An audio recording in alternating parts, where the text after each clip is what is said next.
vous êtes genre à prendre des photos pour vos réseaux sociaux dans nos beaux paysages d'automne, vous feriez mieux de vous dépêcher car cette année, la saison où les feuilles changent de couleur risque d'être écourtée.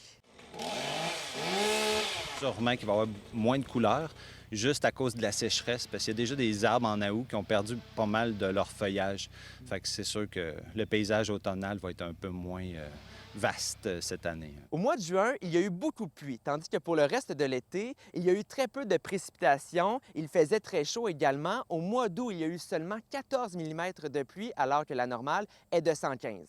On a vu le changement de couleur sur certains arbres qui étaient vraiment hâtifs, surtout dans le secteur de Rock Forest, il y a certains arbres qui n'ont plus du tout de feuilles là, depuis maintenant déjà 2 semaines. Des îlots aussi grands de perte de feuilles, là, moi, c'est la première fois que je vois ça. L'arbre n'a pas été capable de se préparer efficacement, de tout stocker ses réserves là, pour passer à l'année 2026. Fait que c'est pour ça, comme exemple, sur le mont Harford, il y a eu des feuillus qui ont séché.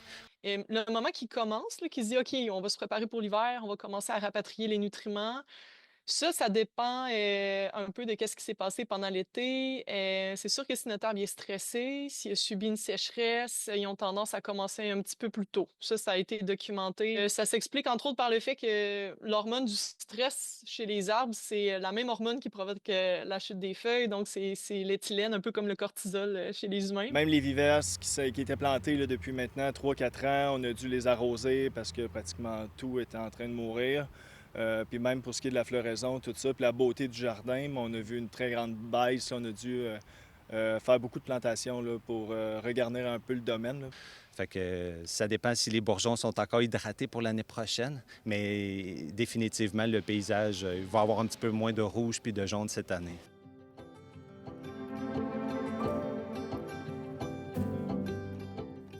Habituellement, en Estrie, les couleurs atteignent leur apogée entre le 10 et le 20 octobre. Cette année, les experts s'entendent pour dire que la saison sera devancée. On a quand même eu un stress hydrique assez majeur dans le dernier mois, donc on peut s'attendre à ce que nos arbres y débutent plus tôt. Et les espèces ont aussi des différences. On en a qui sont plus précoces, là. Entre autres, les érables, les bouleaux ont tendance à tout faire ça un peu plus tôt que d'autres espèces comme le hêtre à grandes feuilles, par exemple, qui lui fait ça un peu plus tard. Généralement, c'est pas dangereux. Normalement, un stress hydrique une année, l'arbre va refaire son feuillage le printemps prochain, puis il n'y a pas lieu de s'inquiéter. Mais si ça se poursuit d'année en année, mais là, ça peut être une bonne idée d'arroser là, des fois de temps en temps là, pour diminuer ce stress-là, justement.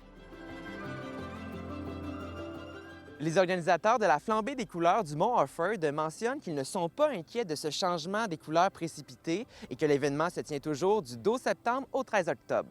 Dans le canton d'Artley, Marc-Antoine Mailloux pour Nouveau Info.